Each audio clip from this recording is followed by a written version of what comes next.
Dear friends, I'm back with another machine on the Vulnhub, which is Hack Me Please 1, which is a bit interesting name. Before we start today's journey, if you don't mind, please subscribe to my channel and leave a like below. You're greatly appreciated. So enough said, let's just get started. To save time, I've already downloaded and imported the machine into the virtual box. And also here, all right, an easy box totally made for OSCP. No brute force is required. A very important notice given by the author.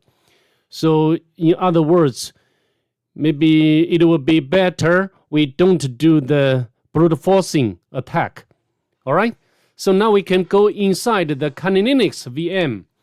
As you can see, I've already done the nmap scanning earlier with the usual options like scene scan, the version scan, the default script scan, and also the comprehensive scan.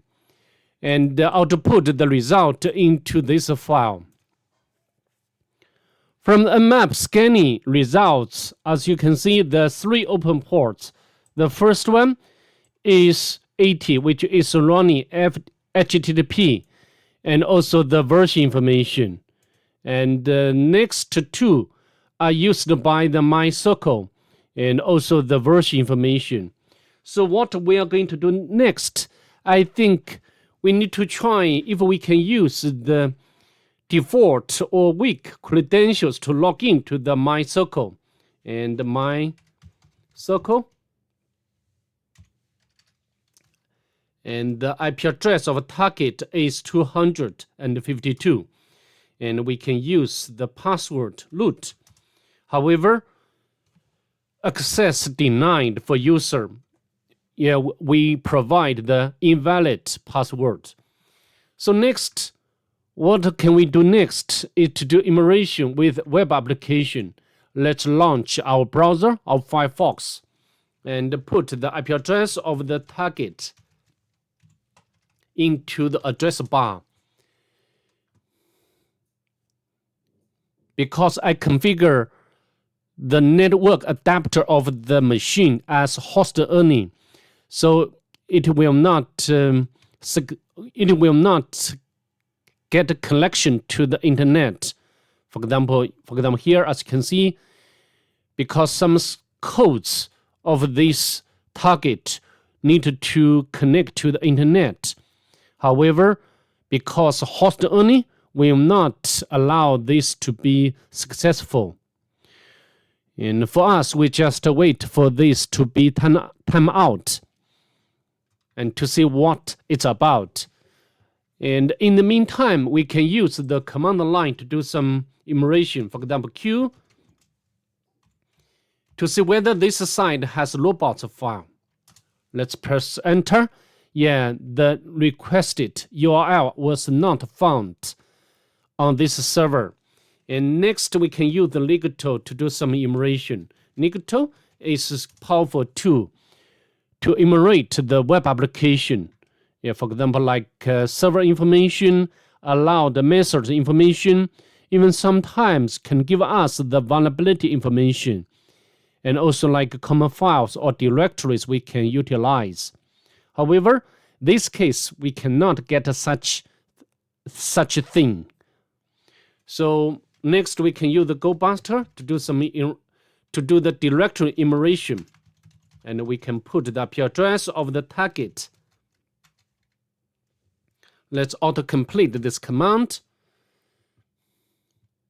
Now we go back to our browser. We got the rendered home page. And most or all links are not effective at all.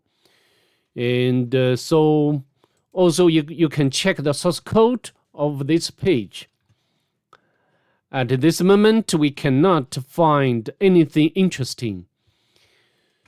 And so of course, the GoBuster has discovered some default directories like img for images, right? Repository. and CSS cascade style sheet file, and JavaScript and fonts. And to save time of this video, I'd like to interrupt here. Also, you can try to use different word list to do the directory enumeration. However, we will get the same result. So, when I did the machine the first time, I was a bit lost, because I've already done almost everything we can do. So, it's time to go back to the home page and the source code. As a professional tester, especially for the CTF-like machines, we must be very, very careful. Otherwise, you will miss very important information. For example, here, we can scroll up, and we start from the top to see whether we can find something interesting. Of course, the style sheet, the CSS file, is not what we are looking for, right? And here, I think this is some sort of the, I'm not sure, but I think this is very standard JavaScript code. I will not go into that here, and we can scroll down.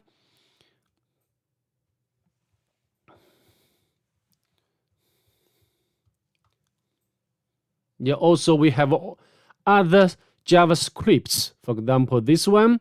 This is the jQuery. Of course, this is a very standard one. We cannot get very interesting information, I'm so certain. And also this one is a Bootstrap.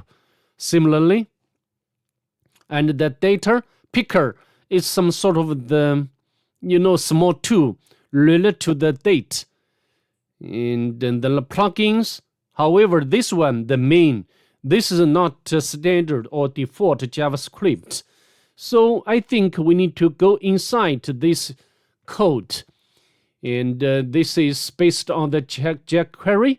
And we can scroll a bit down. As you can see, there's some comments. Give active class to first link. Make sure this JS file is the same as installed app on our server endpoint. Yeah, we got the directory, right? We can copy and put into the browser.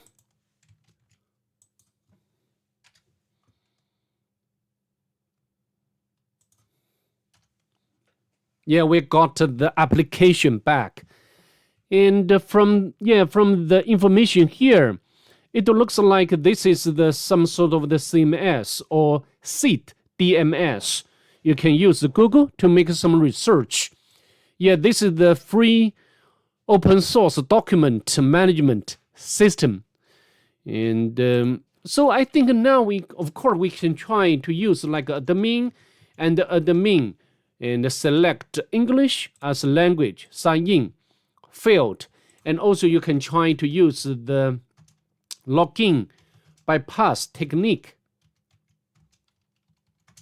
And the passwords.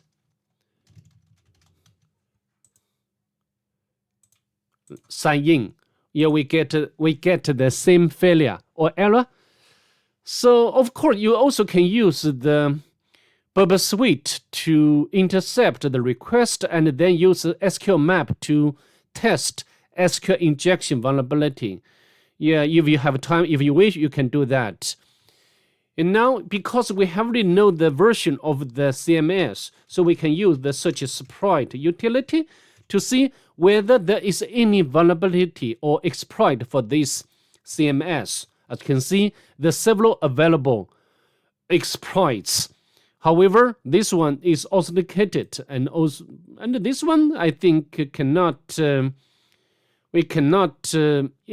so easy to exploit.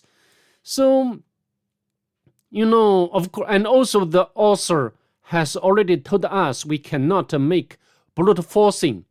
For example, use the Hydra to crack the user login by user login panel. So what can we do next? Maybe we need to do some furthermore, the enumeration, the directory enumeration for this application, right? So we can put, maybe this one is the URL, and then we can use the dir search and put it in here. This is another very important directory enumeration tool, similar to the GoBuster, but I think the working mechanism is a bit different. And we can scroll down. Yeah, has already identified the conf directory and also the data directory. We need to keep this into our minds as we move forward. So maybe we can make furthermore enumeration, right? The conf directory always contains some configuration files. In most cases, like a database connection, credentials can be found there. So we can make furthermore enumeration.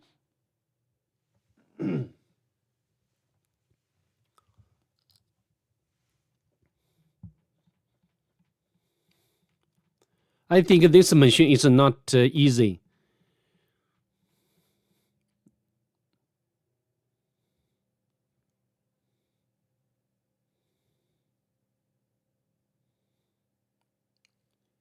We wait for this to be completed.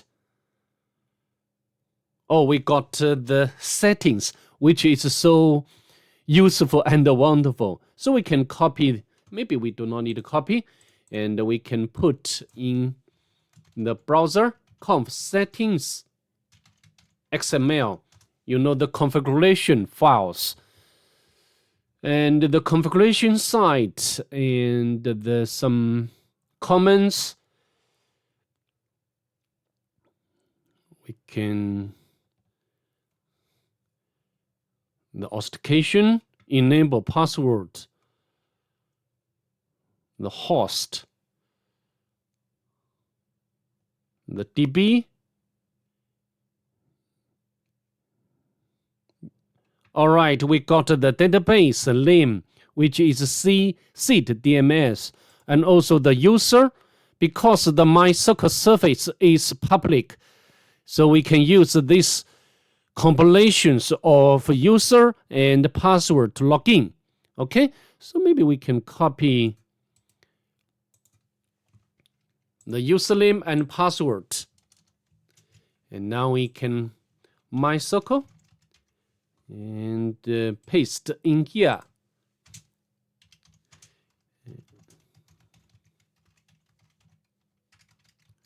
Press enter. And the password is the same. Yeah, we are successfully logged in. And we can show tables. We need to make some enumeration for the databases, right? On the target databases. And this one, of course, we can use because this one is what we are interested in. Paste in here, and we can show tables.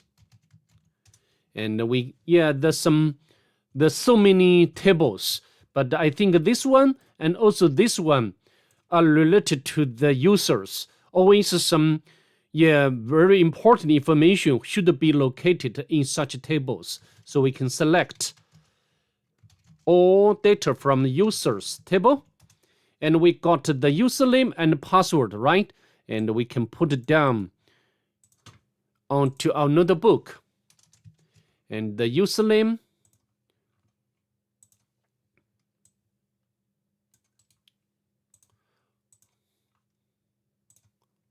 However, from the map, we have already know that the target doesn't have this SSH service running.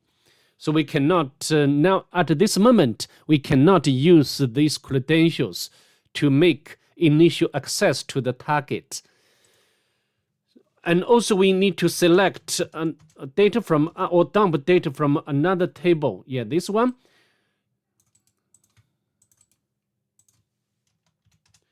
And we got the admin, and I think this should be the login panel, the credentials for the login panel, and this should be the encrypted password. Yeah, it looks like it's encrypted in MD5. Of course, you can use the John the Ripper or use the crack station to crack. Yeah. Crack station.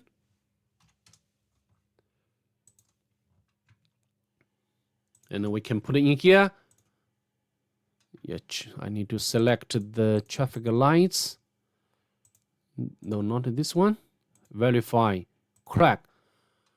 However, not found. Also, you can try to use the John the Ripper. You will not succeed at all. So, maybe because we have already got the access to the database, rather than we try to crack the password, we can update the password for the admin user, right? Of course, we need to generate the new password, and you can use a command. For example, we can open up another tab.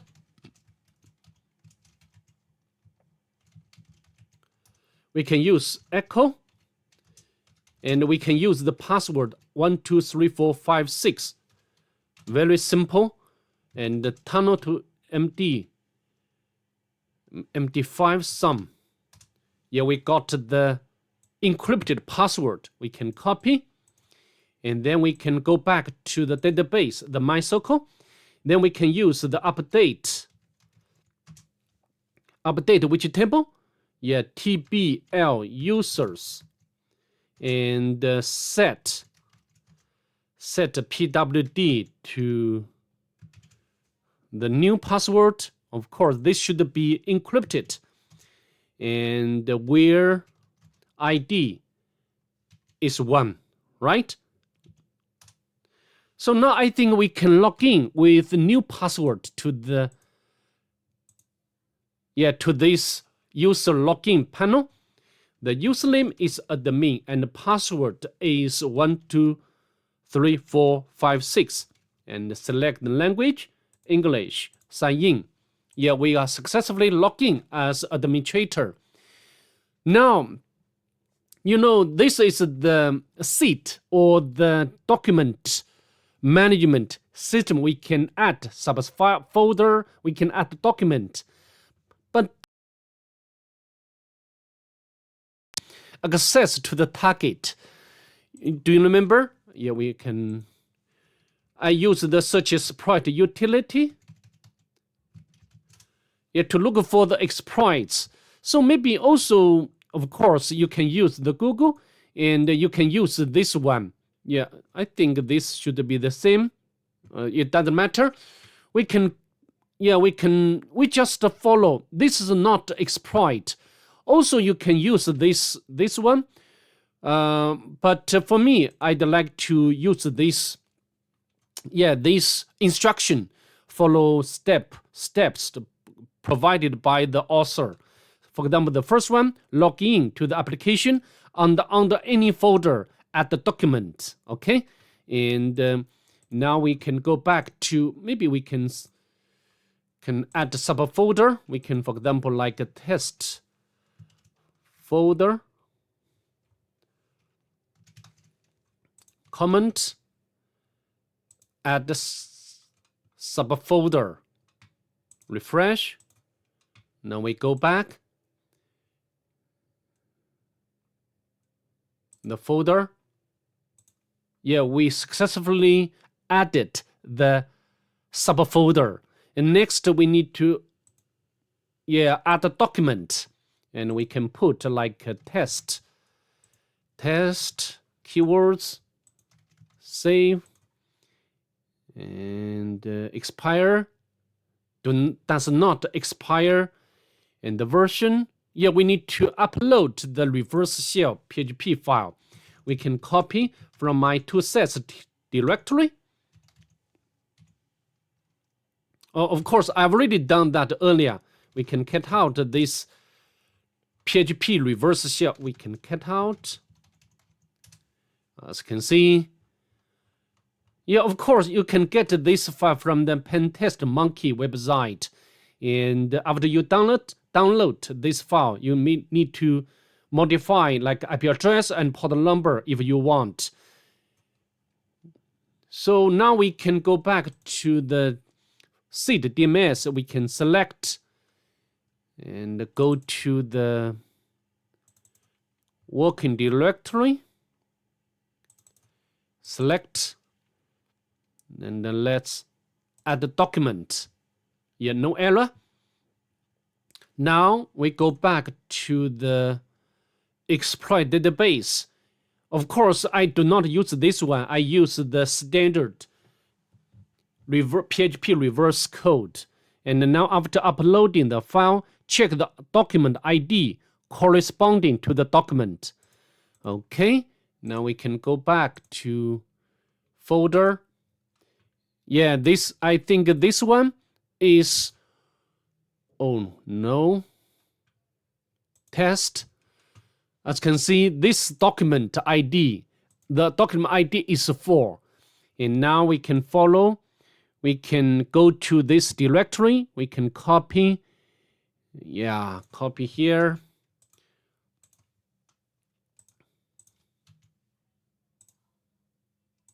Maybe I can paste in here. And now we can, maybe I can copy this, right? And we can copy and paste in here. And the document ID in this case should be 4. And the file name is shell.php. Before we press enter, we need to set up the listener first. Sudo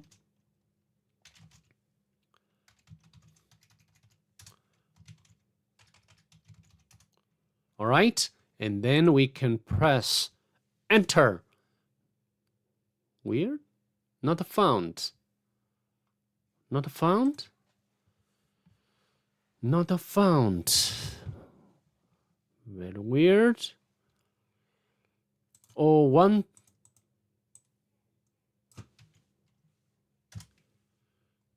Okay, so the file name is different. We need to follow the instruction here. So now I think it's working. As you can see, we have already got the collection from the target. So wonderful, right? Excited. And then now we can, of course, can spawn the bin bash session. And we can check the version of the Python. Python 2 is not there. And Python 3. pty spawn bin bash. And then we need to do some local immersion. The just only one user second. Yeah, permission denied. However, do you remember earlier we have already dumped the data from the database, and we got the username and also the password.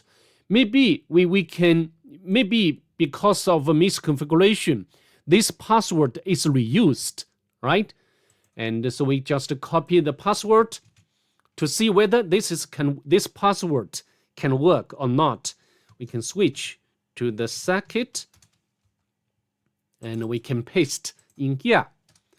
Yeah, it does work. Now we can, of course, we do not need to retrieve the user flag.